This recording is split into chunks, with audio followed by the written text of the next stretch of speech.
जानकारी डॉक्टर साहब ने हमें दी, उनके लिए मैं डॉक्टर साहब का सहृदय आभार व्यक्त करता हूं। दोस्तों, जैसा बहता पानी पीने लायक होता है, वैसा ब्लड भी हमारा हमेशा बहता हुआ होना चाहिए।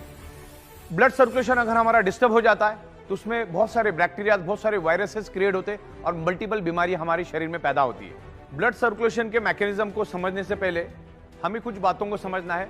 मैं आपको इंटरकनेक्शन करके बताऊंगा। What is the magnetism, what is the blood circulation, what is the oxygen, इसको हमको समझना है। जैसे आपको मैंने बताया कि हमारा शरीर सराउंडिंग की मैग्नेटिक फ्रीक्वेंसी को खींचता है, जिसके कारण हमारा हार्ट पंपिंग करता है। जैसे इलेक्ट्रिक पंप को चलने के लिए इलेक्ट्रिसिटी चाहिए, वैसे हमारे हार्ट को चलने के लिए पृथ्वी की नेचुरल मैग्नेटिक पावर चाहिए, जो आज हमें कम मात्रा में मिलती है। क्योंकि मैंने जैसे आपको कहा कि हमारे 3 फीट में लोहा है। हमारा हार्ट 1 मिनट में तकरीबन 70 से 80 बार धड़कता है, और जब जब धड़कता है तो 75 to 80 ml ब्लड पूरे बॉडी के अंदर सर्कुलेट करता है। लेकिन वो तभी कर पाएगा जब आपको सराउंडिंग की मैग्नेटिक पावर मिलेगी। लेकिन आज वो मैग्नेटिक पावर कम मिलने के कारण हमारे हार्ट को जब 70 ml 80 ml ब्लड सर्कुलेट करना है, उसके जगह 60 ml 50 ml 40 ml सर्कुलेट करता है, जिससे each and every organ part को कम कम प्रोपोर्शन में ब्लड मिलता है। और कम प्रोपोर्शन में ब्लड मिलने के कारण ऑर्गन पार्ट कमजोर पड़ जाते। जैसी मेरी भूख 4 रोटी की, लेकिन मुझे अगर 2 रोटी मिली तो मैं जैसे कमजोर हो जाऊंगा, वैसे ही हमारे ऑर्गन पार्ट का भी है। हार्ट ने अगर कम सर्कुलेशन दिया तो क्या होता है, each and every organ part को कम मात्रा में ब्लड मिलेगा। तो ये मैग्नेटिज्म, ब्लड सर्कुलेशन, ऑक्सीजन का क्या एक दूसरे के साथ संबंध है, उसको मैं आपको समझाता हूं। हमारा हार्ट पंपिंग करता है और पंपिंग करके each and every organ part को, each and every blood cells को ऑक्सीजनेटेड ब्लड सर्कुलेट करने का काम करता है। और जब उसमें से ऑक्सीजन फिनिश हो जाता है तो उसमें बचता है हार्मफुल पॉइजन कार्बन डाइऑक्साइड। और हमारे हार्ट के अंदर 4 चैम्बर है, 2 में वो प्योर ब्लड को मैनेज करता है, 2 में वो इम्प्योर ब्लड को मैनेज करता है।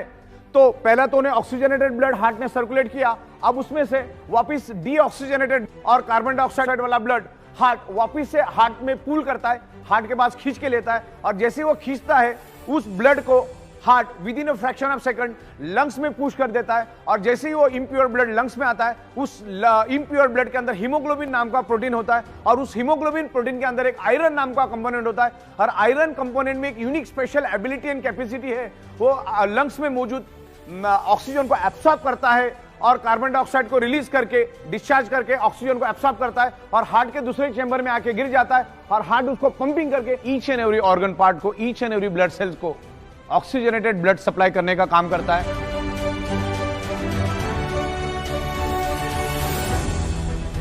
हार्ट जब डीऑक्सीजनेटेड ब्लड यानी कार्बन डाइऑक्साइड वाला ब्लड लंग्स में भेज देता है तो उसके अंदर का आयरन ऑक्सीजन को एब्सॉर्ब करना शुरू कर देता है। अगर मैग्नेटिक इन्फ्लुएंस अगर मिलेगा, मैग्नेट की शक्ति अगर उस आयरन को मिलेगी, तो जहां पर वो अंदाजन 30 ml ऑक्सीजन एब्सॉर्ब करने वाला था या 30 ml ऑक्सीजन को बाइंड करने वाला था, उसके जगह वो 50% भी कर सकता है, 60% भी कर सकता है, 70% भी कर सकता है, 80%।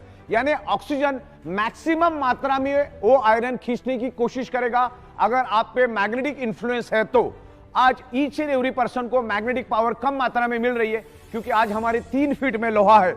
ये छत, ये फ्लोरिंग, आजू बाजू बीम कॉलम, सारे के सारे लोहे के, करोड़ों टन, अरबों खरबों टन का लोहा हमारे आजू बाजू में, बिल्डिंग के बाजू में बिल्डिंग, बिल्डिंग के बाजू में बिल्डिंग, कार, बाइक, बस, ट्रक, तमाम करोड़ों टन का लोहा एनवायरमेंट का, पृथ्वी की नेचुरल मैग्नेटिक को अपनी ओर खींचता है।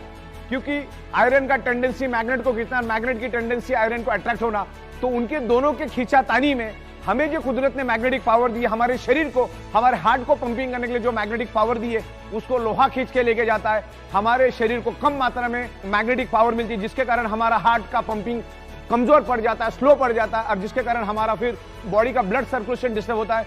जहां पर हार्ट को 70 से 80 ml ब्लड सर्कुलेट करना चाहिए, वहां पर हार्ट 40 ml, 50 ml, 30 ml हर एक बॉडी में अलग अलग ब्लड सप्लाई करना शुरू कर देता है।